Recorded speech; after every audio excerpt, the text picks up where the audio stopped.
बरसाती मुंबई और 5 पागल दोस्त की प्लानिंग। मुंबई की वो बरसाती रात थी। सड़कों पर नालों से भी ज्यादा पानी बह रहा था। गाड़ियां आधी डूबी सी रेंग रही थीं और लोकल ट्रेनें भी ऐसे चल रही थी जैसे किसी ने स्लो मोशन बटन दबा दिया हो। इसी अफरा तफरी के बीच एक छोटे से ढाबे की टिमटिमाती पीली ट्यूबलाइट बारिश के अंधेरे को चीर रही थी। ढाबे की टीन की छत पर बारिश की बूंदें ऐसे गिर रही थी जैसे ढोलक बज रही हो। उस टीन की छत के नीचे एक प्लास्टिक टेबल पर 5 दोस्त बैठे थे। सामने चाय, समोसे और आधे भीगे कपड़े, लेकिन उनके चेहरों पर कुछ और ही चमक थी। वो कोई आम गप्पे नहीं मार रहे थे, बल्कि जिंदगी का सबसे बड़ा प्लान बना रहे थे। बंटी, इस गैंग का खुद घोषित लीडर, उसके चेहरे पर वो कॉन्फिडेंट मुस्कान थी जो अक्सर वैसे ही लोगों पर होती है जिन्होंने जिंदगी में एक भी प्लान पूरा नहीं किया होता। वो बार बार आगे झुककर बोल रहा था, जैसे प्रधानमंत्री हो और बाकी 4 उसके मंत्री। चिंटू, मोटे चश्मे वाला टेक्निकल एक्सपर्ट, उसकी गोद में लैपटॉप था। बैग से तारें ऐसे बाहर निकली थीं जैसे किसी बिजली मिस्त्री ने जल्दी में बैग बंद किया हो।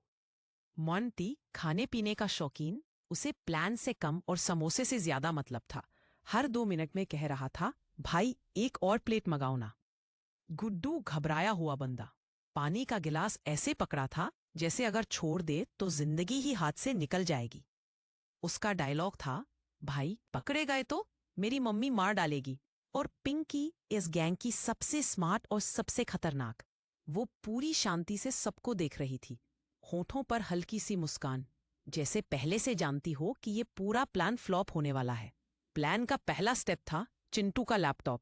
उसने स्क्रीन खोली, हरे हरे कोड्स चमकने लगे। सबने तालियां बजाईं।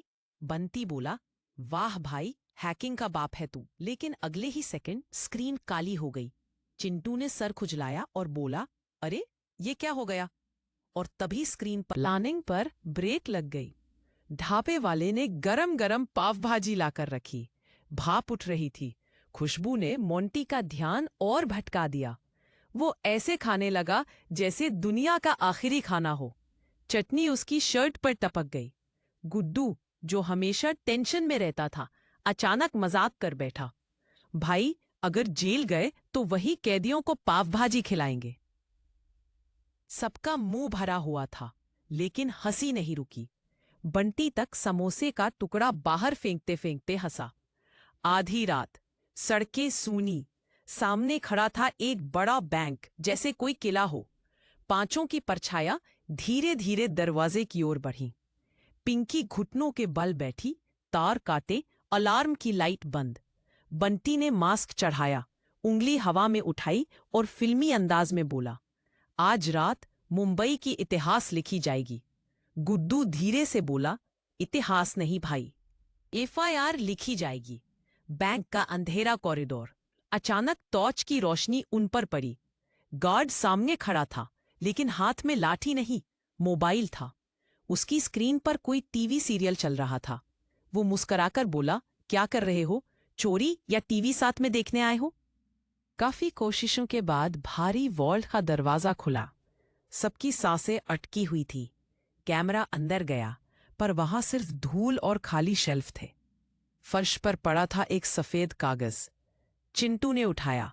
लिखा था, भाई कैश पहले ही ले गया हूं, डॉन रॉकी। रोने लगा, हमारे नसीब में तो झाड़ू लगाने तक की चोरी भी नहीं। सबके चेहरे एक एक कर हैरानी में बदल गए। बंटी ने नाटकीय अंदाज में माथे पर हाथ मारा, हे भगवान।